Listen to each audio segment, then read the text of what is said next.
அப்படியே ஒரு inspect and supporting.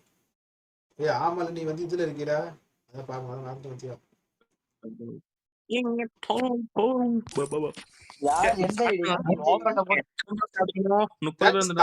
தமிழ்நாட்டுல நீங்க வந்து இது அதெல்லாம் ஒரு நிமிஷம் இருங்கப்பா, நான் சொல்லிக்கிறேன். மக்களை நீங்க நிறைய பேர் பார்த்திருப்பீங்க ரீஜியன்ல, சரியா? எதுல?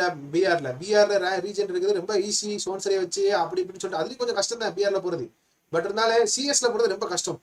பேனல் ஹேக்கு அது இது அப்படி இப்படின்னு போட்டு எக்கச்சக்கமான விஷயங்கள் இருக்கு. பட் அதுலயும் பாத்தீங்கன்னா தமிழ் பிளேயரா கேடி ரேஷியோ பாருங்க எவ்வளவு வச்சிருக்காரு, ஹெட்ஷாட் ரேட்ல எவ்வளவு வச்சிருக்காரு பாருங்க. அதெல்லாம் வச்சு ஒரு 35,000 சிஎஸ்ல இருக்காரு இவருக்கு வந்து நீங்க கண்டிப்பா வந்து பாத்தீங்கன்னா இவருக்கு சப்போர்ட் பண்ணணும். இன்ஸ்டா பாத்தீங்கன்னா இன்ஸ்டாகிராம் நேம் பாத்தீங்கன்னா கிங் கோப்ரா 7FF.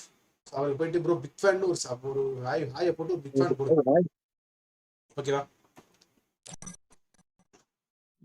நானே சொல்லிருக்கேன் பிஆர் கேட்டுட்டு 11. நான் வந்து 26 வச்சிருந்தேன் போன சீசன். 26 30 வச்சிருந்தேன் நம்ம ஃபர்ஸ்ட். ரெண்டுலயே ரீஜன் அவரு பிளேயரா நீங்க பிளேயரா? ரெண்டுலயும் எங்க ரீஜன்ல இருக்காரு. ரீஜன்ல இல்ல கிராண்ட் மாஸ்டர். கிராண்ட்ல ரெண்டுல ரீஜன்ல இருக்குது கஷ்டம். ஏன்னா இதுல சிஎஸ்ல வந்து ட்ரிபிள் ஸ்டார் வந்து ரீஜன் பிஆர்ல கிராண்ட்